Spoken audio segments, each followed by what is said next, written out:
জাতীয়তাবাদী দল কর্তৃক নিযুক্ত 2026 সালের জাতীয় সংসদ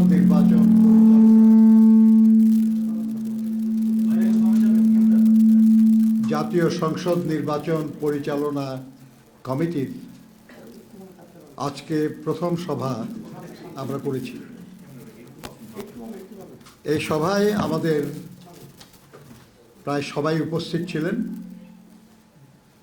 শুধু আমাদের সদস্য সচিব অ্যাডভোকেট রুহুল কবির রিজভী অসুস্থতার কারণে উপস্থিত হতে পারেন নাই।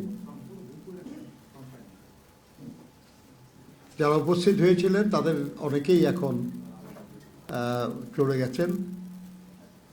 আমাদের কিছু সহকর্মী এখানে উপস্থিত আছেন, আপনারা দেখছেন তাদেরকে। আপনাদের সঙ্গে যিনি নিয়মিত কাজ করবেন, আমি প্রথম তাকেই আপনাদের সামনে নিয়ে আসতে চাই। ডক্টর মাহাদি আমিন, উনি হবেন আমাদের এই নির্বাচন পরিচালনা কমিটির স্পোকস পারসন। মাহাদি আমিন সাহেবকে আমি অনুরোধ করবো আসেন। আজকে প্রথম দিন বলেই আমি একটু আপনাদের সামনে দাঁড়িয়েছি, কিন্তু আসলে প্রতিনিয়ত যোগাযোগটা ওনার সাথেই হবে আপনাদের। এখানে আমাদের আছেন, সদস্যরা আছেন, আমাদের প্রধান সমন্বয়ক জনাব ইসমাইল জবিউল্লাহ সাহেব আছেন। এখানে আরও অন্যান্য সদস্য যারা আপনারা চিনেন প্রায় সবাইকে। তো জবিউল্লাহ ভাই আসতে পারেন, আপনি সমন্বয়ক, প্রধান সমন্বয়ক। আপনাদের যোগাযোগের ব্যাপারে আপনারা প্রধান সমন্বয়ক সাহেবের সঙ্গে যোগাযোগ করতে পারবেন, তবে স্পোকস পারসন আপনাদের সঙ্গে সবচেয়ে বেশি ঘনিষ্ঠভাবে কাজ করবেন।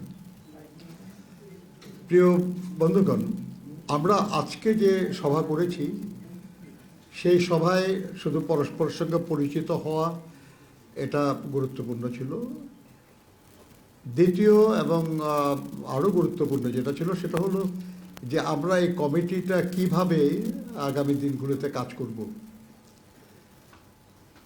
আমরা এই কমিটিতে এখানে যাদের দেখছেন এরা প্রায় সবাই কোনো না কোনো নির্দিষ্ট বিষয়ে টিম লিডার হিসেবে কাজ করবেন, এবং এই টিম লিডারদের নেতৃত্বে ওই বিষয়ে, প্রাসঙ্গিক বিষয়ে উপকমিটি গঠিত হবে। আমরা তাদেরকে অনুরোধ করেছি যে সেই উপকমিটিতে কারা থাকতে পারেন সেটার একটা প্রস্তাবনা আমাদের কাছে আগামী 2 দিনের মধ্যে দেওয়ার জন্য। এরপরে আমরা আলোচনা করে সেই উপকমিটিগুলি চূড়ান্ত করব এবং তারা কাজ আরও সক্রিয়ভাবে শুরু করবেন। আমরা অনেক বিষয়ে, নির্বাচন সংশ্লিষ্ট অনেক বিষয়ে আলোচনা হয়েছে আমাদের। কিভাবে আমরা আমাদের প্রার্থীদেরকে সহযোগিতা করতে পারব, কিভাবে শান্তিপূর্ণ, অবাধ এবং সুষ্ঠু একটা নির্বাচন অনুষ্ঠানে আমরা ভূমিকা পালন করতে পারব, কিভাবে ভোটারদেরকে যথাসময়ে ভোট কেন্দ্রে উপস্থিত হতে আমরা উদ্দীপ্ত করতে পারব, এবং আমাদের যে দলের প্রতীক, আমাদের দলের প্রার্থীদের পক্ষে ভোট দেওয়ার ব্যাপারে আমরা উৎসাহিত করতে পারবো। এই সমস্ত বিষয়গুলি আমাদের আলোচনায় এসছে।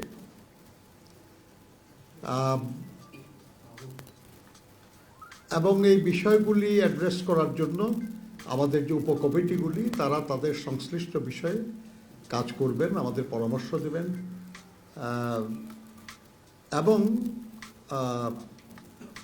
আমাদের প্রার্থীদের সহযোগিতা করবেন। আপনারা জানেন আর যে বাংলাদেশ জাতীয়তাবাদী দলই সেই প্রধান সংগঠন যারা বরাবর যথাসম্ভব দ্রুত জাতীয় সংসদ নির্বাচনের জন্য দাবি জানিয়েছে। কেউ কেউ অভিযোগ করেন যে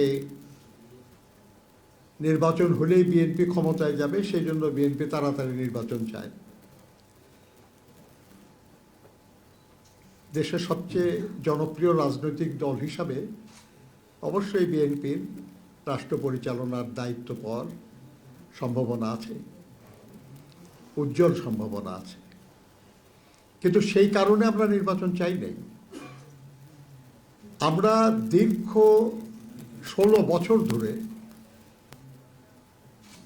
আমরা স্বৈরাচারী সরকার, যেটা পরবর্তীতে ফ্যাসিবাদী সরকারে পরিণত হয়েছিল, সেই সরকারের পতন চেয়েছি, দেশে গণতন্ত্র পুনঃপ্রতিষ্ঠা চেয়েছি। আমরা যে এক দফা দাবির আন্দোলন করছিলাম সেটা ছিল ফ্যাসিস্ট সরকারের পতন এবং নির্দলীয় নিরপেক্ষ সরকারের অধীনে জাতীয় সংসদের নির্বাচন। 2024 সালের জুলাই আগস্টের গণঅভ্যুত্থানের মাধ্যমে আমরা ফ্যাসিস্ট সরকারকে বিদায় করতে পেরেছি, কিন্তু দেশে গণতন্ত্র পুনঃপ্রতিষ্ঠা হয় নাই। গণতন্ত্র পুনঃপ্রতিষ্ঠা শুধুই একটা অবাধ সুষ্ঠু নির্বাচনের মাধ্যমে, জনগণের ভোটের মাধ্যমে, জনগণের সমর্থনের দ্বারা পুনঃপ্রতিষ্ঠা হতে পারে। সেই কারণেই আমরা বারবার নির্বাচনের কথা বলেছি। বিএনপির ইতিহাস তো এটাই। আমরা একদলীয় বাকশাল শাসনের অবসান করে বহুদলীয় গণতন্ত্র ফিরে পেয়েছি বিএনপির প্রতিষ্ঠাতা শহীদ রাষ্ট্রপতি জিয়া রহমানের হাত ধরে। এরপরে এরশাদের সামরিক স্বৈরশাসন, সেটার বিরুদ্ধে অবিরাম লড়াই করে নির্বাচনে বিজয়ী হয়ে দেশনেত্রী বেগম খালেদা জিয়া সংসদীয় গণতন্ত্র পুনঃপ্রতিষ্ঠা করেছিলেন। এবার এই যে স্বৈরাচারী সরকার, যেটা ফ্যাসিবাদী সরকার, তার বিরুদ্ধে যে দীর্ঘস্থায়ী আন্দোলন, সেই আন্দোলনে গুম খুনের শিকার হয়েছে সবচেয়ে বেশি বিএনপি, সবচেয়ে বেশি নিপীড়িত হয়েছে বিএনপি, সবচেয়ে বেশি মিথ্যা এবং গায়েবী মামলার শিকার হয়েছে বিএনপি এবং তার অঙ্গদলের নেতাকর্মীরা। তারপরেও রাজপথ থেকে আমরা কখনো পেছনে যাইনি, আমরা রাজপথে ছিলাম এবং 24-এর ছাত্র শ্রমিক গণঅভ্যুত্থান, সেই অভ্যুত্থানে আমরা সক্রিয় ছিলাম। যে লড়াইটা আমরা শুরু করেছিলাম, সেই লড়াইয়ের সুষ্ঠু একটা পরিসমাপ্তির জন্যই আমরা কথা বলেছি, কাজ করেছি। আর সেটা হতে যাচ্ছে ইনশাল্লাহ আগামী 12ই ফেব্রুয়ারি। এই নির্বাচন আমাদের আন্দোলনের ফসল, দীর্ঘস্থায়ী আন্দোলনের ফসল। এই নির্বাচন আমাদের বহু কাঙ্ক্ষিত একটি নির্বাচন। বাংলাদেশের মানুষ বহু বছর ভোট দিতে পারে নাই, পছন্দের প্রার্থী নির্বাচিত করতে পারে নাই। আমরা আশা করছি যে এবার জনগণ ভোটের মাধ্যমে তাদের পছন্দনীয় প্রার্থীদের নির্বাচিত করতে পারবে এবং তাদের পছন্দনীয় একটা সরকার পাবে, যে সরকার তাদের কল্যাণের জন্য কাজ করবে। কাজেই এই নির্বাচনটা যাতে অবাধ সুষ্ঠু হয়, এই নির্বাচনটা যাতে শান্তিপূর্ণ হয়, এই নির্বাচনে যেন সত্যি সত্যি আমাদের জনগণ মত প্রকাশ করতে পারেন, সেই লক্ষ্যেই আমাদের কাজ। আমাদের নেতা জনাব তারেক রহমানের নেতৃত্বে আমাদের দল এই কাজটি করছে। সেই কাজের একটা অংশ আমাদের উপর অর্পিত হয়েছে। আমরা আমাদের যে অংশ, সেটা আমাদের সহকর্মীরা আছেন তাদের সবাই নিয়ে সম্মিলিতভাবে আমরা সেটা পালন করার সিদ্ধান্ত নিয়েছি। আমরা আপনাদের সহযোগিতা চাই, কারণ আপনাদের সহযোগিতা ছাড়া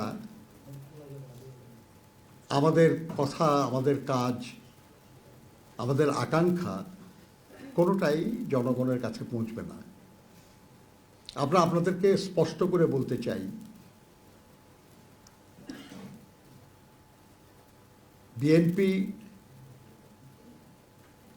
আমাদের নেতা জনাব তারেক রহমান সাহেব 17 বছর পরে দেশে ফিরে এক বিশাল গণসম্বর্ধনা অনুষ্ঠানে যে বক্তব্য রেখেছেন আপনারা শুনেছেন, সেটা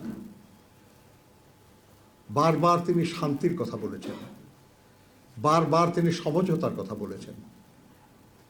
কাজে আমরা একটা শান্তিপূর্ণ নির্বাচন আশা করি, এবং একটা শান্তিপূর্ণ নির্বাচন অনুষ্ঠানে যে ভূমিকা পালন করা দরকার বিএনপি তাই করবে। আর নির্বাচন পরিচালনা কমিটি সেই লক্ষ্যকে ধারণ করেই তার কাজ করবে। বিএনপি বরাবর অবাধ এবং সুষ্ঠু নির্বাচনের কথা বলেছে। সেজন্যই আমাদের দল এবং দল কর্তৃক গঠিত নির্বাচন পরিচালনা কমিটি অবাধ সুষ্ঠু নির্বাচনের জন্যই কাজ করবে। আমরা এই কাজে আপনাদের সহযোগিতা চাই। আপনারা বরাবর আন্দোলন সংগ্রামে সহযোগিতা করেছেন, আমাদের কথা আপনারা জনগণের কাছে পৌঁছে দিয়েছেন, এখনও আপনারা সেটা করবেন বলে আমরা আশা করি। অনেক দিন আপনারা ইচ্ছা থাকা সত্ত্বেও সব কথা বলতে পারেন নাই, সব কিছু প্রকাশ করতে পারেন নাই, কিন্তু এখন তো পরিস্থিতি ভিন্ন, আপনারা এখন পারছেন সেটা করতে। আমরা আশা করব যে আপনারা আপনাদের বিবেক দিয়ে, বুদ্ধি দিয়ে, অভিজ্ঞতা দিয়ে জনগণের আকাঙ্ক্ষা পূরণের জন্য সহযোগিতা করবেন। এদেশের মানুষ মহান মুক্তিযুদ্ধের মাধ্যমে স্বাধীনতা অর্জন করেছে, বারবার গণতন্ত্রের জন্য জীবন দিয়েছে। গুম হয়েছে, খুন হয়েছে, নিপীড়িত হয়েছে, নিগৃহীত হয়েছে, পালিয়ে বেরিয়েছে। আজকে তাদের সবার সামনে একটা চমৎকার সম্ভাবনার সুযোগ এসেছে। এই সম্ভাবনাকে আমরা কাজে লাগাতে চাই এবং সেই কাজে আপনাদের সহযোগিতা চাই। আপনাদেরকে অনেক ধন্যবাদ। আমাদের স্পোকসপারসন ডক্টর মাহাদি আমিন আপনাদের সঙ্গে যোগাযোগ রাখবেন, কথা বলবেন। প্রায় প্রতিদিনই হয়তো আপনাদের সঙ্গে দেখা হবে, কথা হবে। আপনারা যে কোনো ব্যাপারে যোগাযোগের প্রয়োজন হলে তার সাথে আমাদের প্রধান সমন্বয়ক জনাব ইসমাইল জাবিউল্লাহর সঙ্গে, এবং বিশেষ করে আমাদের যে সদস্য সচিব অ্যাডভোকেট রুহুল কবির রিজভির সঙ্গে যোগাযোগ করবেন। আর আমাদের এই ব্যাপারে যেসব কমিটি আছে, যারা প্রেস নিয়ে কাজ করবেন, যারা সোশ্যাল মিডিয়া নিয়ে কাজ করবেন, যারা ট্রেডিশনাল মিডিয়া, রেডিও টেলিভিশন নিয়ে কাজ করবেন, তারা আপনাদেরকে যোগাযোগ করবেন, তারা আপনাদের সাথে, আপনারা তাদেরকে সহযোগিতা করবেন, তারাও আপনাদেরকে তথ্য দিয়ে সহযোগিতা করবে। আমরা উন্মুক্ত থাকতে চাই, আমাদের কথায় বা কাজে আমরা কিছু গোপন রাখতে চাই না। আমরা মনে করি যে জনগণ সব কিছু জেনে বুঝেই যদি ভালো মনে করে তাহলে আমাদের পছন্দ করবে, আমাদের সমর্থন করবে। আর সেভাবে যদি আমরা বিজয়ী হই তাহলেই শুধু আমরা জনগণের সহযোগিতা নিয়ে দায়িত্ব পালন করতে পারব। আমাদের এই সৎ সাহস আছে যে আমাদের কোনো কৌশল নেওয়ার প্রয়োজন হবে না। আমাদের দলের নেতাকর্মীরা কখনো এমন কৌশল নেয় নাই যেখানে তার মর্যাদা, তার পরিচয় গোপন রাখতে হয়েছে। এখনো হবে না ইনশাআল্লাহ। আপনাদের সবাইকে ধন্যবাদ।